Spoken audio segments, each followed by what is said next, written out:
Alright guys, welcome back. Today we are doing a different kind of video. This will be our first review podcast on a strength and conditioning video, but instead we're doing not our usual push-pull, but power this time. So instead of doing as many reps and sets and building a high strength power, we're doing... Yeah, so Ollie just spent the last 2 months working on building his strength base. Yeah. So we do like 9s, 7s, 5s, 3s, and we progressively overload to bring his strength up. The movements he did was strict press, shoulder press, weighted pull up, and bench pull. Super simple movements, but the big deal is we want to keep them simple enough, multi-joint, and general enough that they will translate well. We haven't done anything specific. We've tried to keep it super general because sometimes a general strength and conditioning plan is better than going straight into, landmine punches and stuff like that. You'll just be able to develop bigger strength, faster, quicker, and the bigger the base, the higher the peak, and the peak is the power. Hopefully as strong as an adult, Yeah, so I've got another athlete that I look after. Let's do a name drop. Amari, she's a pro surfer, and our goal since she was 12 was, and she started training full-time to be a surfer, was to be as strong as an adult female as fast as possible, and then the skill is up to her. Same thing with him, because with the youth, what you need to do is, if you can bridge the gap of strength and power between them and an adult, then the only thing that they've got to then work on is the skill, and you can compete on a level with those people, sometimes just on being the same strength and power, or sometimes being more strength, having more strength and power. So anyway, so the movements we switched to in this program is specifically power. We're doing sets of 3, we're doing short duration, and the other thing is we're not doing heavy. We're aiming between 50 and 60% of the movement, and if we don't know the max of that movement, we're looking for a speed, and sometimes the speed will change on the day, which means the weight will have to change on the day because he might be pre-fatigued. So you really need the eye to see it. Well, speaking on heavy, when we were doing our strength and conditioning training, did we have like certain numbers you wanted me to hit? Like, how did I go on all of that? Yeah, so pretty much what we did is we gauged his strength across those movements at the start, like you do for any strength and conditioning program. And then what we did is, based on my knowledge of doing this over time, I know roughly where he should progress and the numbers he's aiming for week to week.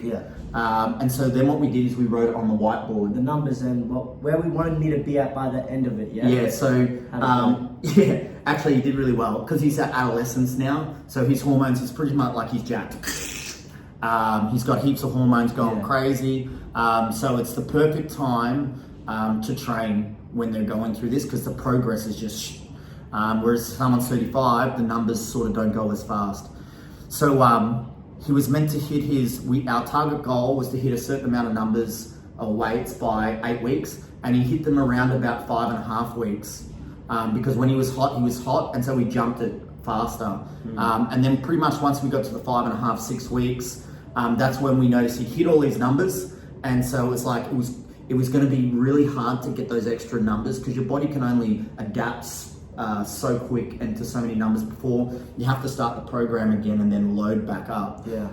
So actually for the last 2 weeks, we sort of adjusted the program and didn't go for percentages, and we went for maxes on numbers and hit rep maxes, and just to get the most out of it. And there was, I think it was from about, there was weeks towards the end where every session was a personal record.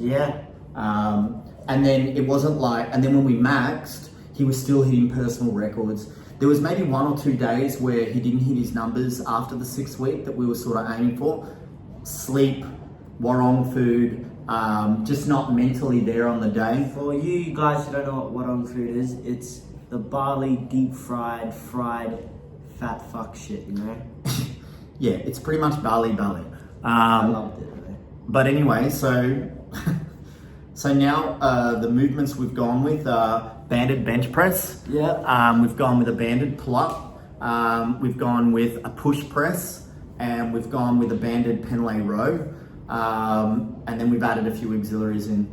The system that we use for this is conjugate system. So conjugate system, the first one was like a traditional Russian style program with progressive overload. This is also a Russian style program, but it's used all over the world now. Not the specifics, but the generalization of the program. So you're doing 60%, you're doing 3 reps every sort of 30 to a minute, 30 seconds to a minute, and you're looking for the speed. It can be band, it can be chained, it can be without bands. Just be the speed in which you're using it for. So we did that with bench. With the pull-ups, we did a kipping pull-up. Hey? Should we tell them as we go on? Yeah, let's do it. So without further ado? Yep, let's get into it.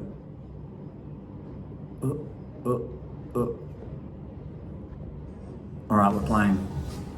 So I'll talk a little bit about the setup. So dumbbells, bands, we work the tension out. We've done a couple of test reps to find the right speed and adjust the weight. We've got an ab mat so that he can really smash the bar into his chest. And I think we go 7 minutes every 30 seconds, yeah? Yeah, so 3 reps every 30 seconds for 7 minutes. Yeah. So that's 3 reps, 6, 7 minutes, 6 sevens, 42 reps. The other thing is, we're just doing the little basic cues, like where to get the bar, what muscles to switch on, because if he doesn't turn his lats on and overextend his chest a little bit, the bar will move a bit much. The other thing we've adjusted is his grip. He uses a completely different grip to me. I go a little bit wider. He goes a little bit closer, so it's a little bit specific to fighting, because there's no point having a wide for, I personally think, for fighting. The other thing is his feet, which we address. With you, he'd have me almost, because you want your heels pushed to the bottom of the ground to stabilize you. Yeah. So he'd have me push my heel into his. Yeah, so when a couple of times his heels weren't driving down, and then his body isn't as stable. When he pushes his heel down, his glute switches on, his lower back switches on. When he overextends his chest, pulls the bar in, lats switch on, and lats create like a Smith machine effect for his and then he just has to focus on he's pulling the bar down. So when a bench press, you sort of let the bar come down under its own sort of weight, and then you push it up like you're controlling. In this one, his goal is to pull it down. Once it hits, he's got to fire it back up as fast as he can. Speaking of, because you did your power training with me today for probably the first time in a long time. Yeah. How do you feel today? Good? Yeah, I haven't done this sort of training in I'd say almost 7, maybe 8 years. Yeah, the first time I did it, the next day I felt great. Yeah, so what I noticed is my biceps are really sore. Yeah. My triceps are really sore. My pec and shoulders are pretty sore. And lats are pretty good, but I think that's because of the style pull-up as well. I also didn't do bench pull. Here's me doing it. So I sort of know the weights that I've got to do. The other reason I put mine in there is just so you can talk about different variations as well. Yeah, of course. But I'm trying to do it fast. I'm not really too focused on lockout. I'm focused on the style of the rep. Pop, pop, pop. Yeah, it's not lockout, it's mainly just ba, ba, ba, ba.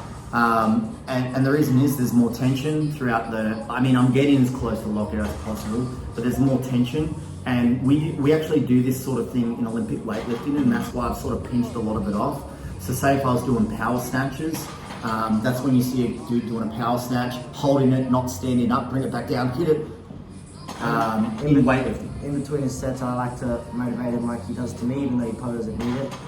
So I'll hold the pad for him, get in his head. Lucky he shot me out when he had no one to hold the pad for him. Yeah, no, so I've been normally coaching him, but the last couple of sessions we've done, it's actually felt more like we're training partners. Yeah. Which is really cool for me, because even though he thinks he's not doing much, he's my kid. And when he sort of says, "Come on, Dad, let's do it," I get excited. I'm a bit more fucking rougher than that, but yeah. Look at your body shape change just from Alright, so this is a banded kipping pull-up.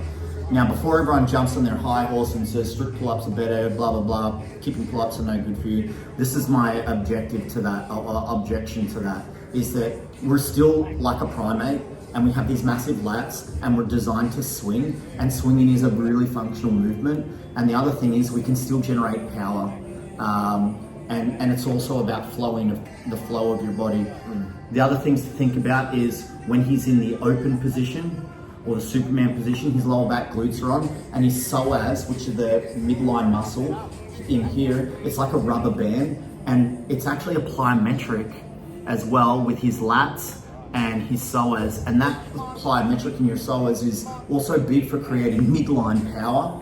So I just know that that's going to give him benefit from having gone through this sort of training over the years myself. The other thing is at the top, he pulls and pushes back, so there's still like a sort of punching motion in there. So it's almost like you get a little extra punch strength as well. Yeah, I feel it, you know, because like, it's not like we don't like normal pull-ups, because I do a normal pull-up for what, 15 kg rated for 10 reps. So. Yeah, so we've already done strength for pull-ups. Now I'm not saying this is the only way. Yeah. I mean, we could be doing different sort of plyometric pull-ups and stuff like that. Oh, so this is me just showing a different style, because obviously I've done CrossFit a little bit back in the day. The bands are hook up, and I do a butterfly. There's still a definite snap of the psoas. For me, I just feel this one keeps the intensity on. This is my first time doing a butterfly pull-up in like 3 years. Yeah, you look. I wish you went first in a way, because when I seen you do, I was like, could have imitated that a bit more. But yeah, I grew up around CrossFit gyms since I was like 4 years old. He used to wake me up at like 4 a.m. to this I just be at his CrossFit gym. So yeah, I haven't done CrossFit as much as him, but I sure have probably been around it longer than most people have done it. So yeah, I mean, when it was just me and Olive for a period there, you know, I've got to run my classes in the morning and then get into school afterwards. Yeah. And he was only young, so I'd just bring him to the gym, chuck him in the kids' room. Sometimes he'd sleep, sometimes he wouldn't. Sometimes I'd come out and watch people. Yeah, so he's actually been around the gym. I think that's one of the reasons why he didn't like the gym for so long. Yeah. He was more into basketball and stuff like that. The gym was my life, you know. I'd morning and then school and then come back in the Arvo gym. And then after gym, I'd do basketball. I did basketball for 8 years before this. I actually left, when I cut this one, this is the push press. This isn't the speed we're after, just so you know. Ollie was having a moment through this session, and it took a little bit of motivating him and, you know, talking about his mind and how he should act in between sets, because he was sort of slumped over the bar, and I'm like... I was a little bit in my head, yeah, for sure. Yeah, this is what I'm talking about. And I'm getting stuck into him. Like really firm, aren't I? But I'm like saying, look at yourself. Pathetic. Yeah, I was quite pathetic. I was like, look at you. Look at, if you're in a fight and you're at the break, they're gonna look at you and they're gonna go, he's done, and it's just gonna give them enough to go all out. But if you don't show them anything, then they're gonna be just a little bit more worried. And then watch his body language change. Yeah, right, yeah. It's like all of a sudden I'm like, I was really getting stuck into it.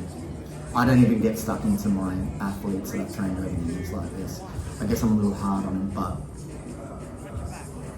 And yeah, watch the speed change just a little bit. Pump. Yeah, now that I'm analysing it a bit more, I can also understand that I got a little quicker and stay out of my head too, you know? Yeah, look at that. There we go. I'd say maybe the weight's a little bit heavy. No, I think I can do that, you know. I just show it there. I show it to everyone there that I can do it. Yeah. You know, like there is no try. Do or do not. But also I think the other one is because push press is a new movement for him, so he hasn't developed the power through the hips of linking the two. Right now, it's me, I'm fucking getting stuck into it. Fucking look at yourself. Yeah. Just that little nip behind the ears gets you. So I think like his push press, because his press finished around 50 kilos for a single strict press. So his push press then was 40. Maybe 35, 30 would be better for developing power, but yeah, and I can only strict press these days because of my back surgery. So I think it's like 70. But he can still do power that way, but I wanted him to do push press so he can generate power through his legs to his arms. Nope, I've done a bad cut on this one. Oh no, a reason I wanted to talk about this is like just your mindset between sets. I said to him, I think I'm telling him right now, it's like, you know how you see some UFC fighters, they're pacing and they're just doing something to keep their mindset. Like I do that when I'm lifting weights, just to keep my mind sharp, and then I also keep everything the same, you know, like the way I step up to the bar and everything like that. And that just is a process that I can go through to make myself prepared. And so we're trying to get those things for Ollie. And I'm there counting the sets, telling him that he's got 10 seconds, 5 seconds, 3 seconds to go. So yeah, so for me I did the on every 30 seconds, but because Ollie's weight was a bit heavy, I think we did it on every minute. Yeah. So I think next time what we'll do is we'll drop the weight down just a little bit and try and get because the reps do count, right? Like, what did we say it was? 42 reps. So you ended up getting 21 reps. So I think we need to the next time bring you up to the 42 reps, but drop the weight so we can get power. I press quite heavy and I'm feeling pretty good here, but towards the last couple of sets, you know, you can see my power and my body starting to hurt. I think that's one. I actually think my biceps hurt maybe a little bit more from the eccentric part. Yeah, look at your fucking biceps today. Yeah, you can see it's starting to get sloppy now. So even in this instance, I could probably do this same weight the next time, or I can go, you know what, just drop it a little bit, drop the weight down and try and get through all of them as fast. We did this last time with Ollie's pull-ups. Some of the times he only hit doubles on every 30 seconds. And so I was like, no, it's all right, as long as you're getting a couple of reps.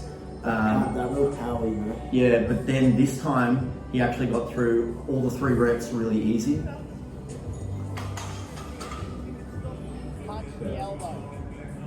So this one's Pendlay row. Pendlay row, but we also, like when Pendlay said, Pendlay row is meant to have a little bit of leg drive as well. But often when I do Pendlay in the gym, it's just an upper body movement.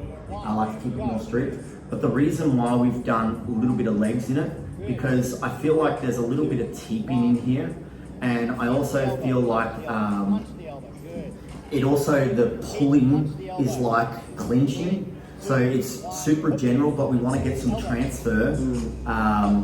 Explain the setup too. Yeah, so pretty much we did the weight first with no bands, and then we allocate a band on the side. He steps on the band at his toes, because Pendlay row shouldn't be set up like a deadlift. You're actually a little higher in the hip, and the band should be under the toe, and the bar should be under just in line with the toe, not the heel, or else there's not enough distance between your knee angle to get the bar up. The cues that I'm yelling at him is leg drive, or sometimes I say teep, so he knows, oh, it's the teep movement, or the push, and then I'm like, punch the elbow. And the first time we did this, he wasn't that great at it, but this time, you can see he's able to transfer the power from his legs into his arms. If he tries to do that strict, it won't look the same. And since we're trying to link the body with power, this is pretty awesome. How did you feel it? Well, that's like, I did classes, a couple of years ago. That's probably like my second time doing it in 5 years. Okay, so this one here, it's like when you throw the med ball. I'm not against the med ball throw, it's just a bit of variation. The reason why I've done the plate is because you can load it faster, like reload it faster. And so just because we cluster the sets together, you can get more work done. More speed too. Yeah. And I'm not saying the other way is not great, but whenever I've done med ball throws, it doesn't feel the same as doing a power clean. And I prefer this one more than the med ball throw. It feels more realistic. Yeah.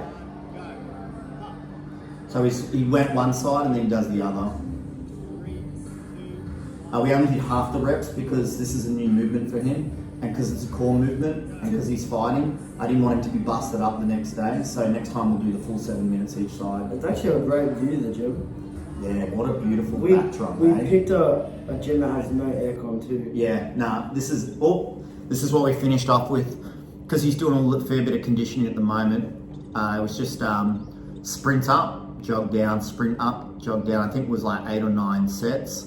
But we need to add the air bike on. It was just getting super late yesterday, because that gym only allows you to do, that's Kong in Thailand. That only lets you sort of do the open gym in the afternoon. And we had so much work to do yesterday that we just ran out of time. Yeah. But it's a beautiful spot. The whole place is beautiful, as you can see. Yeah, and yeah, I think you can see like the sunset over the back. Mm-hmm. Be cool if there was a Buddha. There is a Buddha. I mean, like, you could see in the background. We actually need to get him to do that Buddha run. Everyone's talked about it. He's got to do a long slow. Yeah, I've been doing ice bath for like probably a couple months now, so it's pretty easy. So, I mean, ice bath is not easy, but I love it. So, you know, like, there's a lot of info on ice baths now. Everyone has like an opinion on it, but everyone can have their opinion on everything. Like me, I do 3 minutes in the sauna and then 3 minutes, you know. But what I can tell you from doing ice baths over the years is a lot of the science says don't do ice baths directly after training because you won't get hypertrophy, which is muscles bigger. We don't care about big muscles. Our goal is to be able to recover quicker and to be able to load as much training in the body as we can. And so the other thing is if it becomes too heavy, right, we don't want that. That's why we keep it in strength and power. Yeah. Nice. Oh, yeah, and here's me doing a little flex. Oh, make your abs pop out. Ruined. Ruined by your booty dance. Look at my shadow boxing though. Oof. This was cool. You actually put this on your IG too, yeah? With Yeah, the cool sure did. sound effects. Check it out. So that's how that's some pretty fast. I think it's cool. Well, What about, this is my one. I said, do this one. I was slipping around the whole time, you know? It looks like one of those videos out of Mortal Kombat. Anyway, I loved it because I'm going to do something to it I'm going to get a TikTok edit on it. He was worried he didn't want to get bitten by a cobra as well because there's heaps of snakes around. Because this place was built over a jungle. This whole thing used to be jungle. So every now and then a Thai guy would pull out a snake that could eat your kids. Yeah. So behind the gym, I hope nothing ever gets built behind Kong. No. Because the view is beautiful. Yeah. So it's like there's a plantation of some sort of tree and it's in beautiful straight lines. So it's the best backdrop. So when you're training, apart from mosquitoes that come through, you can see these like lines of trees and it just sort of feels nice when you go there. One thing about Chalong Street, Fitness Street, I don't know if we've told you, but we're at the famous Fitness Street. That's where all of this is happening in Thailand, Phuket. Because it's built over jungle, wildlife is wild here, you know? I actually came to this area 2011 and they had no CrossFit gyms back then. And so I'd heard Tiger Muay Thai had a little functional gym. So I came here 2011 and I'd come out here every couple of days and the street had nothing on it. Just Tiger Muay Thai, a couple of sheds. It was like dingy out the back and it felt like, because I was in Phuket town, felt like forever to get here. So for me, the first time I came back in the last trip, I was like, whoa, what happened to this place? And there's more development going on. It's going to be a little bit of I still think Bali dominates the gym scene because they bring a whole nother level, but I definitely see this place growing to rival it. And this one has more of a fight feel, whereas Bali has more of like a Lux gym feel. And like you said, you know, like when he came here, it was just one gym.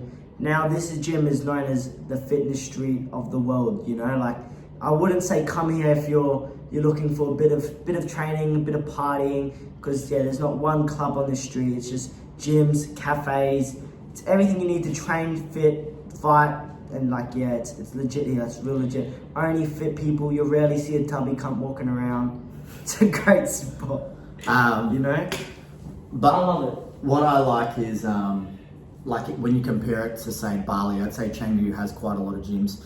The downside of the great gyms that we have in Bali, specifically on the other side, we're in Sanur, our gym's in Sanur. The best ones. And we love our gym. We still feel that no gym here beats our gym. We're biased, but we went to this new gym and I was just like, Ollie's like, all right, when we go in there, don't get upset if it's better than ours, because we had this expectation because it looks like but I got there and I was like, nah, I'm super happy my gym's better. Yeah.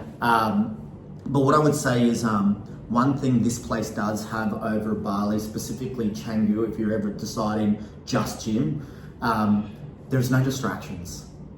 Like everyone here, there might be little bars, but nothing. Canggu has distractions of nightclubs and all parties. This place, you come here and you could just lock into training. I'm gonna say this street is probably the best in all of Thailand to avoid distractions in all of Thailand, because if we're talking Thailand here, you go just over to Patong, you'll get mushrooms, weed, strippers, clubs, alcohol, everything you want, you know. So of course don't want, you know. But of course, for all of Thailand, this is definitely the most motivating place here. But you know, it's Thailand, you know, we're still in Thailand. There's still weed. That's like the one distraction on the street. We've got weed shops, but this street is probably one of the most least distraction streets you could find. For me, because you know a lot of dudes do smoke weed around here. When I walk past it, I just like, it makes me like go, oh. I also feel sad that you're in this place. You could be doing the most amazing stuff for your body. And I'm not saying I'm not against it. I'm just saying, just focus on, you know, doing good stuff for your body. Eat food, train your mind. And sometimes I think weed is like an easy option to get out of your mind. Whereas I think if you can focus on the mental strength of your mind, and that I don't need anything to escape. I've just got my mind and I'm strong. So I kind of feel sad for people when they do that. I'm not judging, but at the same time, if you come here, stay away from all that stuff. Stay away from alcohol. Just lock into training. Yeah, that's definitely what you should do when you come here. But because like the thing, weed. When people do weed often, they become lazy. Weed makes people lazy. So if you're able to do weed and keep training, that's good, you know. But yeah, come here, try stay off all of it, you know. Get as much of it as you can, you know, training and all that. Sounds like you're speaking from experience. On that note, we're gonna finish up here, hey? Yeah, we'll see you guys in the next video. This is one of the reasons why I moved him from Darwin. It was no good for him, and moved him to Bali, got him here, turning his life around, making him a weapon, giving him dreams, giving him targets of things that he never thought was possible. I was a gangster. Yeah, and now it's like things that he never thought were possible are becoming possible. He's getting access to people that he couldn't even have dreamt of. And today, I had a UFC fighter last night at dinner. And that's the thing. Another thing with the street, UFC fighters everywhere. You know, like every time I've come out, I've seen a UFC fighter. Well, what about training today? Training, yeah. Look, and now we talked to the UFC fighter because my coach back in Bali has connections with them, and we're organising private sessions. You know, so this place is genuinely amazing. If you love being fit, you love that genre. I mean, getting access to even just chat to a UFC fighter, you know. Photos, just like. But just to chat, you know, or just to get them to like show you things. Mm-hmm. It's like, that's like if you're a football player and Ronaldo just coming over and giving you some tips. Yeah, like I do classes with a UFC fighter. That, to me, is awesome. Yeah. Anyway, this is it. We're going to call it there. All right. Stay real, folks.